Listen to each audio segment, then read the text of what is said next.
तो यहाँ पे मैंने एक ट्रांसफार्मर लगाया है, आप देख लीजिए ये वाला, ठीक है। और इससे जो आउटपुट निकलने वाला है हम उसे देखेंगे। हमारा मीटर बंद हो गया तो पहले मैं इसे ऑन कर लेता हूँ। ये दोनों मीटर और इसका भी, दोनों को इस्तेमाल हम यहाँ पे कर रहे हैं। तो देखिए ये जो लाइट आपको ब्लिंक करती हुई दिख रही है, एक्चुअली इसके अंदर भी वही फंक्शन है, इसमें भी डिस्प्ले ही है। तो लाइट को इसके अंदर जो एलईडी है उसे चलाने के लिए भी वही आईसी का इस्तेमाल किया गया है। तो ये भी ऑफ ऑन होती रहती है, जिसके वजह से यानी कैमरे का शटर जो फ्रेम है और उसका फ्रेम दोनों मैच कर रहा है, इसलिए वो ब्लिंक करती हुई नज़र आ रही। इसे समझ लेते हैं। तो ये जो है ये वाला कितने वोल्टेज की आपकी जो रेंज है, जो वोल्टेज की जो पल्सें हैं, पल्स का जो वोल्टेज है उसे देखने के लिए है। ये क्या हो गया इसमें, हाँ, तो जो पल्स है उसे देखने के लिए है। तो अगर इसे ये आप देखिए, इस वेव को देखिए जो नीचे है। तो अभी मैं इसे अगर कम कर देता हूँ तो ये बड़ी हो जाएंगी, ठीक है। देखिए अब बड़ी दिखने लगी। और अगर जो इसको 10 मिली वोल्ट पे कर देता हूँ तो और बड़ी दिखने लगेगी, बराबर। ये तो हो गया इसकी जो वेव है उस फॉर्म को छोटा बड़ा करने के लिए। तो यहाँ पे हमारा वोल्टेज बहुत ज़्यादा है, यानी 10-15 वोल्ट के करीब रहेगा। तो हम 1 वोल्ट पे इसको कर देते हैं। दूसरा चीज़ इसमें और बारीक बारीक आप लाइन देख रहे होंगे यहाँ पे, 1 वोल्ट 2 ऐसे ही, मतलब इसमें खांचे जो बने हैं। तो ये जो 5 वोल्ट लिखा हुआ है अब भी जो है, अगर मैं इसे अभी 5x पे किया हूँ, x5 है, अगर इसे मैं 2 पे कर देता हूँ तो ये 2 वोल्ट पे आ जाता है, ठीक है। ये 1 वोल्ट पे चला गया, ये 2 वोल्ट यहाँ पे बीच में है। ये देखिए यही तो प्रॉब्लम है कि ये ख़राब हो ही जाता है। 2 वोल्ट पे हो गया, तो इसे मैं 5 पे ही रखता हूँ। इसलिए मैं बोल रहा था कि उसको तोड़ के निकाल के फेंक देंगे तो अच्छा है, क्योंकि इसका इस्तेमाल करते समय बल्कि किसी पिन से हम आसानी से इसको स्लाइड कराएंगे अंदर से तो हो जाता है। तो मैं इसको 5 पे ही रखा हूँ। अब हम इसका वोल्टेज पहले देख लेते हैं इस मीटर में। तो मैं इसे एसी में कर लेता हूँ, क्योंकि ट्रांसफार्मर से जो 12 वोल्ट की सप्लाई है मैं उसी को चेक कर रहा हूँ। अच्छा, इसका मतलब क्या है? तो ये 5 का मतलब हो गया, यहाँ पे देख रहे हैं कुछ छोटे छोटे, कोशिश मैं करता हूँ कि आपको दिखाई दे। हाँ, आपको अभी दिखाई दे रहा होगा। इसमें छोटे छोटे कुछ चेक्स बने हैं, 1 2 3 4 चेक्स हैं यहाँ पे, ठीक है। ये 4 चेक्स हैं। तो इसका मतलब ये हो गया ना कि जितने पे आप रखे हैं, अभी 5 वोल्ट पे रखे हैं, तो एक चेक्स में अगर जो यहाँ पे जंप ऐसे होता है पल्स, ठीक है, पल्स अगर जो ये 1 तक कैसे जंप करती है तो 5 वोल्ट, एक खाने में 5 वोल्ट होगा। वैसे ही अगर 2 तक आती है तो एक खाने में 10 वोल्ट तक होगा। 3 में आई तो 15 हो गया, क्योंकि 5 का रहेगा तो × होता जाएगा, ठीक है। ये हो गया। तो फिर वापस पीछे आ जाते हैं, क्योंकि ये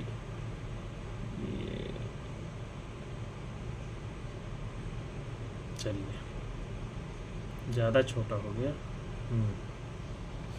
अब देखिए मैं इसे डायरेक्ट लगा रहा हूँ। तो पहले आप डिजिटल मीटर में देख लीजिए कि इसका वोल्टेज कितना है। तो यहाँ पे मैंने लगा दिया। तो डीसी है तो इसे एसी में करना पड़ेगा, क्योंकि एसी सप्लाई है। तो यहाँ पे देखिए 15.2628 यानी इतना वोल्टेज है। अब यही मैं अपना डिजिटल मीटर का जो है वोल्टेज लगा रहा हूँ, यानी ट्रांसफार्मर की जो पोल है जो आउट निकलता है मैं उसी पे लगा रहा हूँ डायरेक्ट। या इसे मैं लगा दिया। अब आप देख सकते हैं गिर गया, इसको क्या हो गया।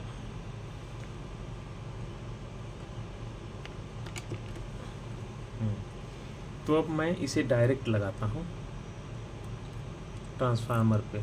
देखिए ये मैंने लगा दिया है इसको, ठीक है। अब देखिए तो यहाँ पे जो है कितने खाने तक आ रहे जंप करके, 1 2 3 4, तो 4 पच्चे 20 वोल्ट यहाँ तक ये दिखा रहा है, 20 वोल्ट के आसपास, मतलब 20 वोल्ट हो गया। और 20 वोल्ट ऊपर यानी 20 volt minus 20 volt plus, zero से ये जीरो लाइन है। अब यहाँ पे आप लिखे हुए आप देख सकते हैं कि भी इन, तो ये जो टोटल एक्चुअल इसका जो वोल्टेज है वो बता रहा है कि पीक टू, मतलब ये जो लास्ट और ऊपर ये दोनों के बीच का मेजर करके ये बता रहा है कि इतना वोल्टेज 18-19, ठीक है, 18-19-20 जो हो रहा है ये है। और ये वोल्टेज भी RMS जो हमारा ये मीटर बता रहा था वो वोल्टेज यहाँ पे आ रहा है, ठीक है। तो जो पॉइंट की जो त्रुटि दिख रही है 65 दिखा रहा है ना, 0.65 और 76, तो चाहे इसमें त्रुटि हो चाहे इसमें त्रुटि हो, किसी में तो त्रुटि होगी क्योंकि हमें मालूम नहीं है। तीसरा कोई मीटर होता तो शायद हम कह सकते हैं कि ये डिफरेंट बता रहा है, तो अलग विषय हो गई। तो ये चीज़ हो गया। दूसरा ये जो वेब बीच में जो दिख रहा है, तो चाहे इसको इसमें आप कैलकुलेट इसमें जोड़ दीजिए तो फिर आपका ये आ जाएगा, ठीक है, ये वाला पॉइंट ऊपर वाला, तो ये हो गया यहाँ पे। अब फ्रीक्वेंसी है इसकी तो 50 हर्टेज की फ्रीक्वेंसी है, तो AC जो हमारी रहती है वो 50 हर्टेज है, तो यहाँ पे 50 हर्टेज ही आएगी। ड्यूटी साइकिल इसके 50% है, तो 50% ऑफ और 50% ऑन, यानी प्लस और माइनस दोनों को यहाँ पे दिखाएगा, तो 50-50% हो गया। अब इसमें देखते हैं कि ये किस लिए है, तो यहाँ पे हमने AC 5 मिली सेकेंड में है, तो अगर हम इसे दबाते हैं ये वाले को, इससे जो होता है हम सेलेक्ट करते हैं, तो अभी देखिए क्या हो रहा है, ये देखिए, ठीक है, इससे हम सेलेक्ट करते हैं तो हम आ जाते हैं 5 मिली पे। तो इससे जो होता है इसको वेव को और छोटा करना रहेगा या बड़ा करना रहेगा, तो हम इसका इस्तेमाल करेंगे दोनों का।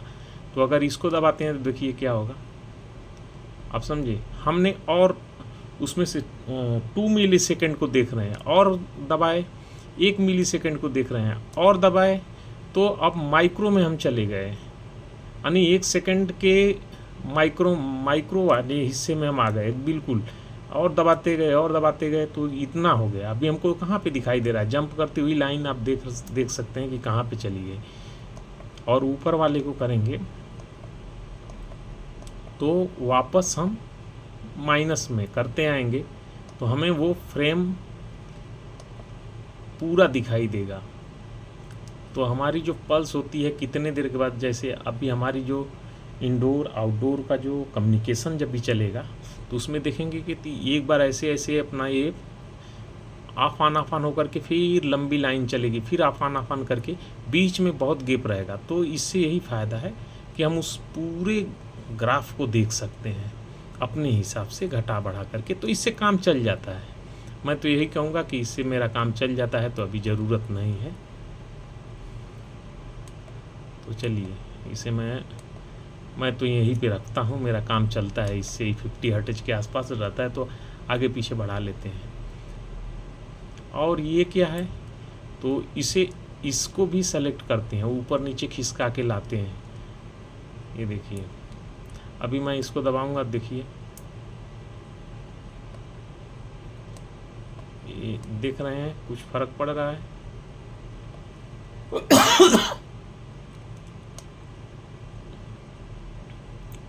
ये वाला येलो वाला जो अभी येलो है, इसे देखिए, ये मैं दबा करके इसे लाता हूँ यहाँ पे।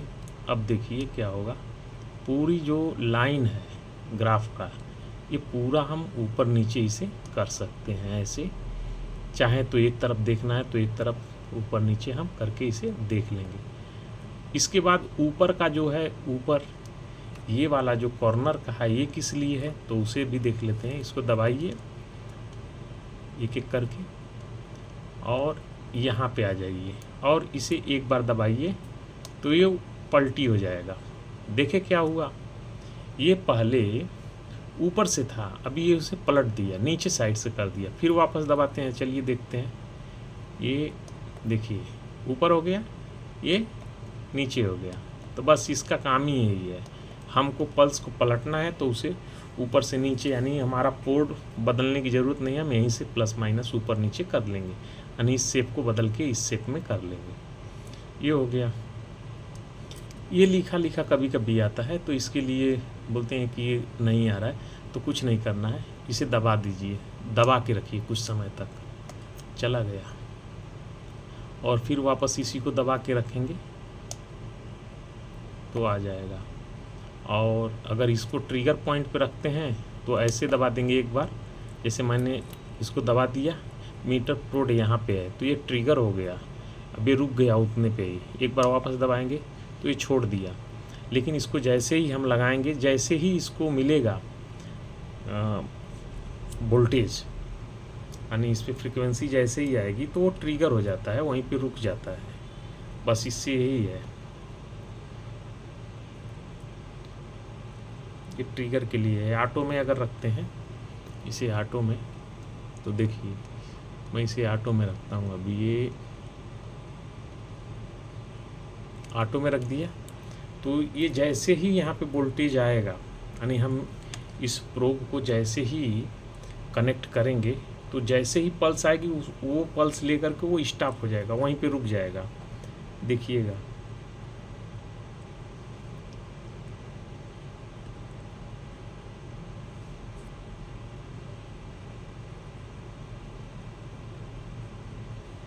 नहीं रुका, इसमें कुछ और है।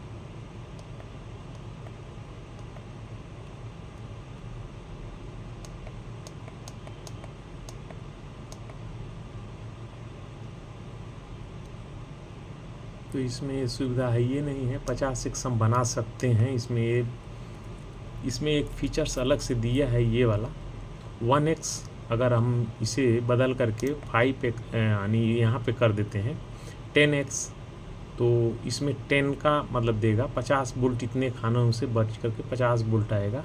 लेकिन यहाँ पे एक्चुअली इसके अंदर तो सिस्टम है ये नहीं है, तो इसमें या तो हमें इस प्रोब में बनाना पड़ेगा, और कैसे वो भी मैं बताऊंगा। इस प्रोब में बना लेंगे तो हम चाहें तो और ज़्यादा, यानी 50 वोल्ट तक हम इसमें अधिक से अधिक वोल्टेज को हम, बार बार गिर क्यों रहा है,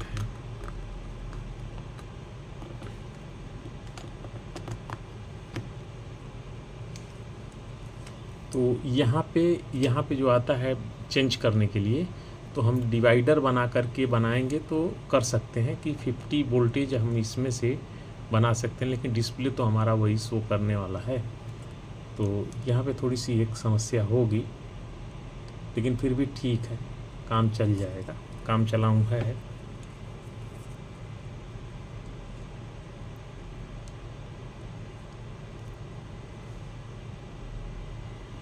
ये 10x का सिस्टम तो इसमें नहीं है, तो इसलिए ये कोई मतलब मायने नहीं रखता है।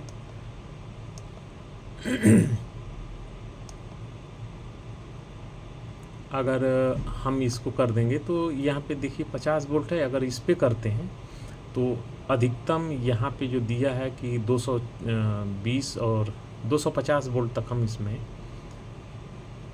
देख सकते हैं, मतलब इसका हम निकाल लेंगे वोल्टेज। और अभी जो इसमें फ़िलहाल जो अभी चल रहा है, इसमें ये ग्राफ को छोटा करने के लिए एक ही ऑप्शन अपने पास है कि जो बोले तो डिवाइडर बना करके, दूसरा कोई ऑप्शन है नहीं। और यहाँ पे देखिए कि अगर 50 वोल्ट पे हमने लगाया है, अगर 50 वोल्ट मानते हैं तो इसी को उसने 10x में कर दिया है, यानी जो वोल्टेज था उसको उसने बदल करके सभी जो 24 था, जो 19 है, उसको सबको चेंज कर दिया है, उसमें 10 गुना कर दिया है, बस कुछ नहीं किया है। देखिए, ठीक है। तो हम ये चाहें तो इसमें डिवाइडर बना सकते हैं वो चीज़। तो नेक्स्ट वीडियो में मैं बना करके दिखाऊंगा। 250 वोल्ट को हम इसी मीटर के रेंज पे रखेंगे, ठीक है। तो चलिए, और ये रह गया AC और DC। तो इसमें दोनों में से कोई भी रखिए, वो आता वही है, क्योंकि जब पल्स की बात है तो पल्स जब हम चेक कर रहे हैं तो पल्स चाहे DC हो चाहे AC हो, हमें तो वेव फॉर्म देखना है उसका। तो इसलिए ऐसे ही देख लेंगे, दोनों में कोई समस्या नहीं होगी, ठीक है। चलिए नेक्स्ट वीडियो में फिर मिलते हैं।